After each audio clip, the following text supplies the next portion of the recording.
off to the second myth. Remember, we're going in threes. So there are also three assumptions behind this myth. The first one is that as a native speaker, you always have, all native speakers know more vocabulary than any non-native speaker can ever dream of.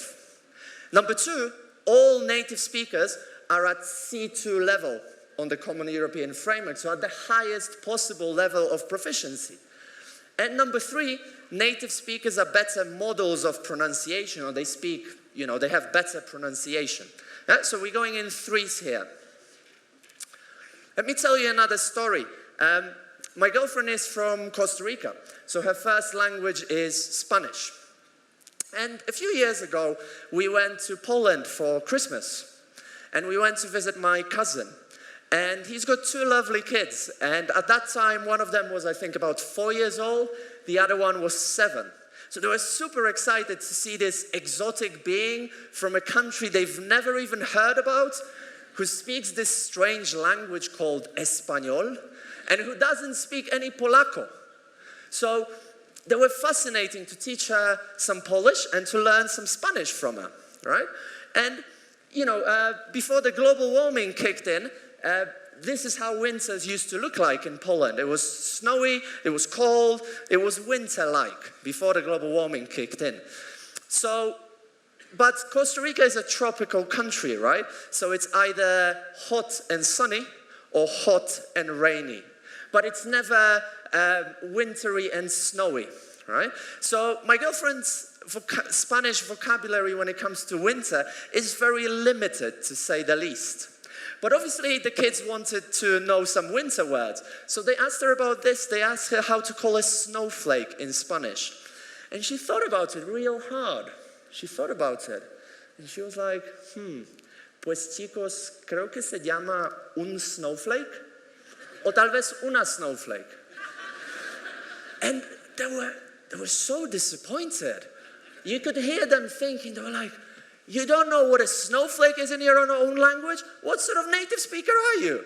I mean, a 4-year-old in Poland knows what a snowflake is. They didn't actually say it, but that's probably what they were thinking.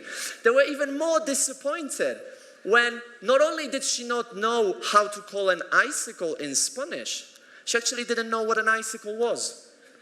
It took a lot of explaining, miming, and showing pictures to explain to my girlfriend what an icicle was. Well, you don't get icicles in Costa Rica.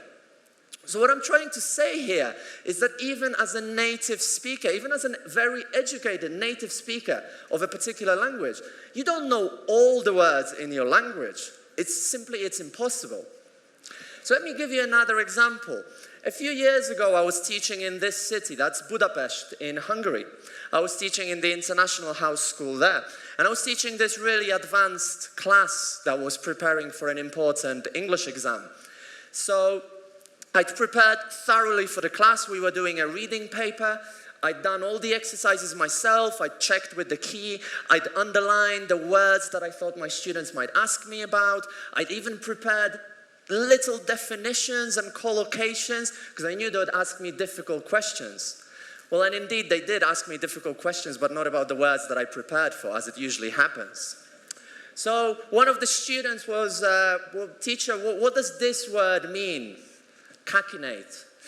And I was like, oof, well, I don't know, can I see the text?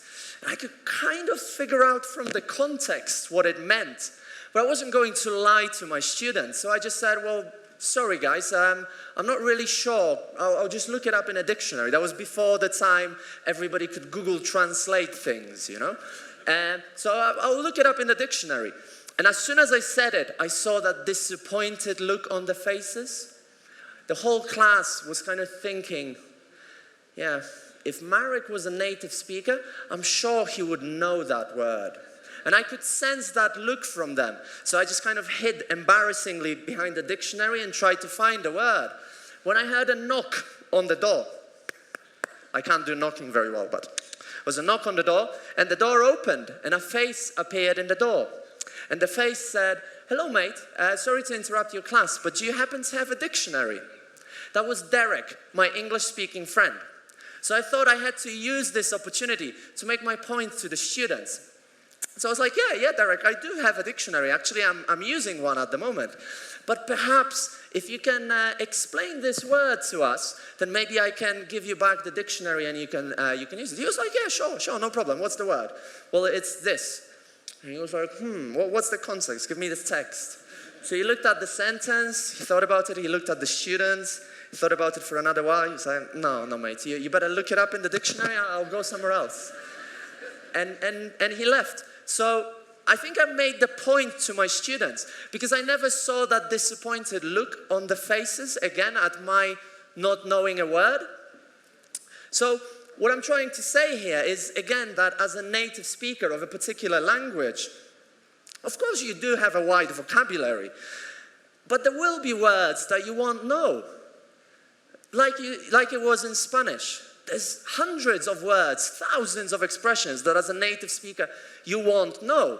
Same goes for non-native speakers. It has nothing to do with your nativeness or lack thereof. What matters here is your preparation for the class, your ability to explain the word, to give students collocations, to show them how to learn the language. To stay up to date, follow TEFL Equity on social media. We're on Twitter at TEFL Equity, on Google+, on YouTube, and on Facebook. You can also visit the website for free resources such as lesson plans, webinars, and blog posts. And you can also support the campaign for equal professional and employment opportunities for native and non-native speakers.